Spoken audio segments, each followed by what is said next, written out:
Alrighty, this is Simeon Davidson from Compassion SEC coming to you from my backyard in Glendale, and I hope that you have having to have 5 minutes of your time today. But I do need to let you know that this conversation will be recorded and may be used for the edification of your colleagues and possibly even the glory of God.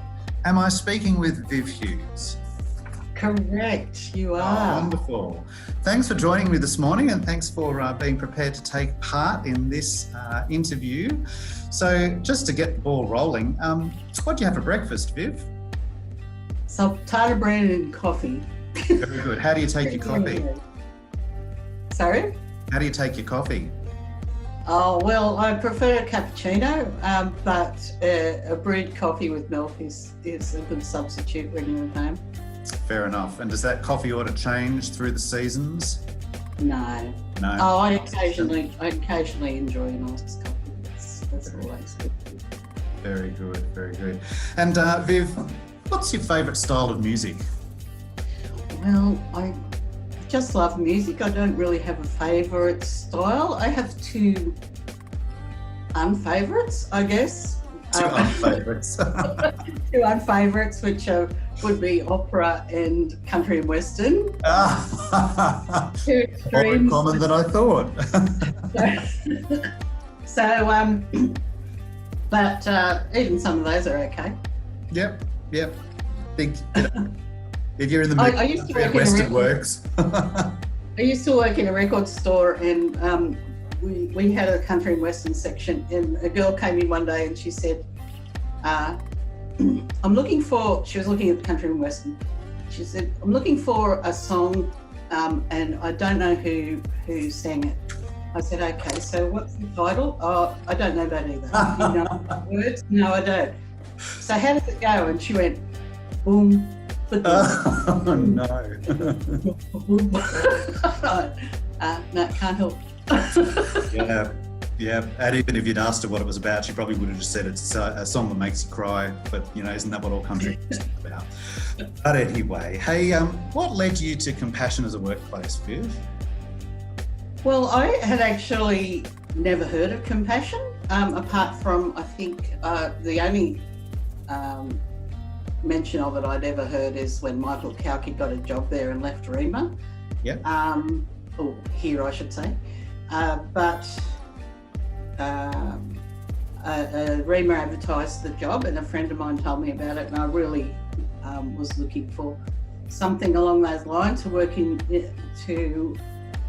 to serve the Lord, but also to work in communications, which is where my great love is. So. Yeah, fantastic. Where were you before you came to Compassion? I know you've had work in the communication industry. Yeah, I was what we call the community relations officer for Maitland Christian School. So that was basically the entire marketing and communications department. That was me. Fantastic. Plus event management as well. So. Many hats. So, yeah. And 48 hours worth of work to do in every 24-hour period. Yeah, that's about it.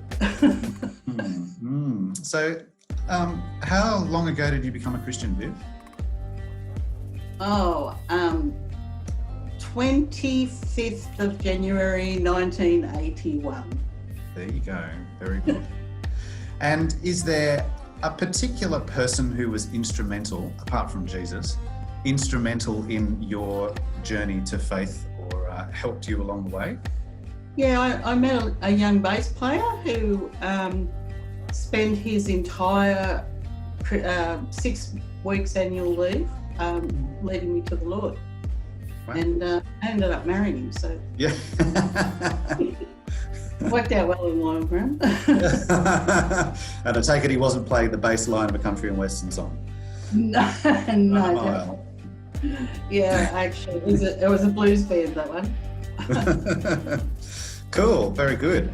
And has there been any particular reading, any particular book that's been helpful in your further understanding of the Bible and of God's love and your faith journey that you'd recommend? Yeah, actually, it's it's a bit heavy. It's How Should We Then Live by Francis Schaeffer. Yeah. And its subtitle is The Rise and Decline of Western Thought and Culture. Right. But I just found it very challenging. Sorry? You want to give us a 2-minute précis?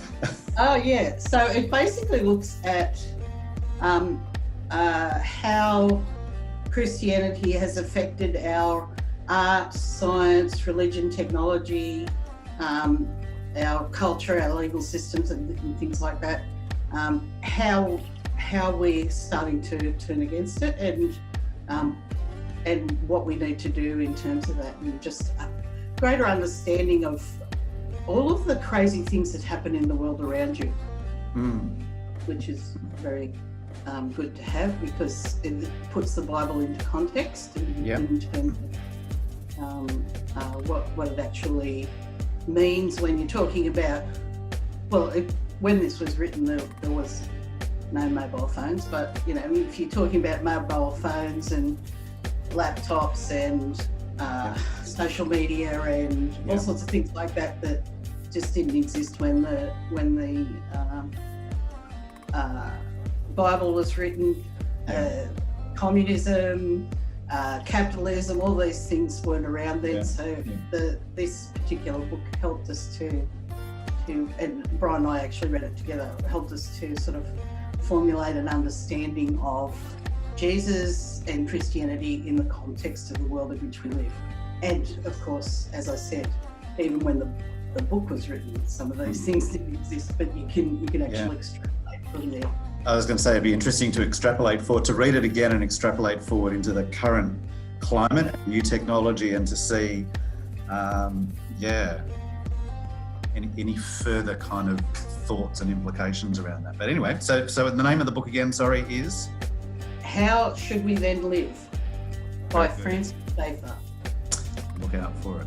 So, how's church been during COVID time? Have you been meeting online? Have you got back to meeting in person?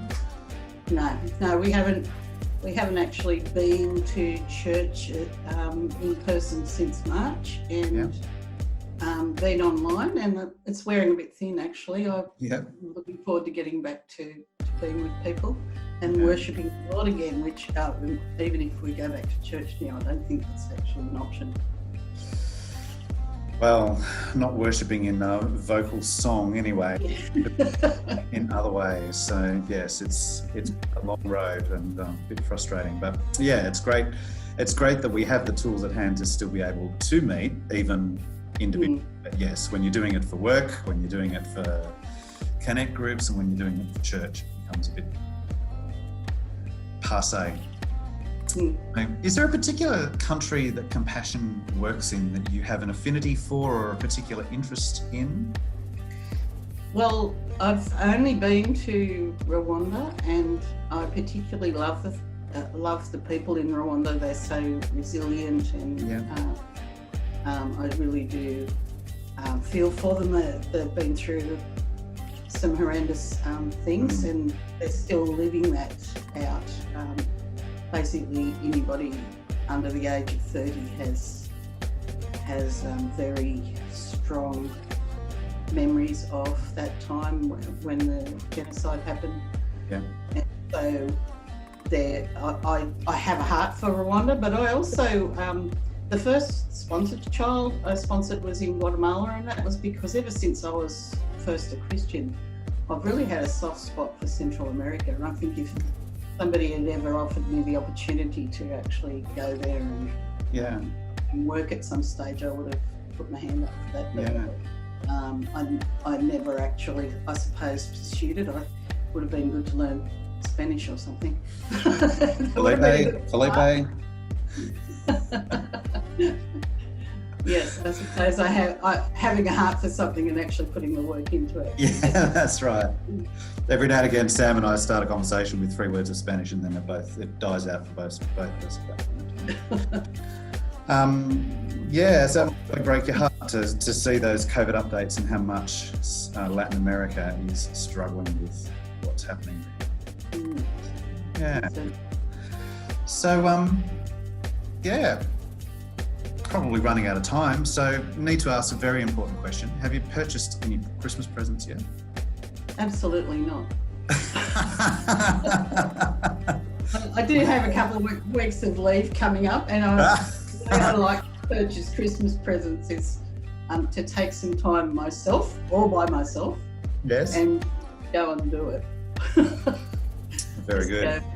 Go and think about each person, because we've got 5 children, 3 sons-in-law, and 7 grandchildren who buy Christmas. Wow. Yeah.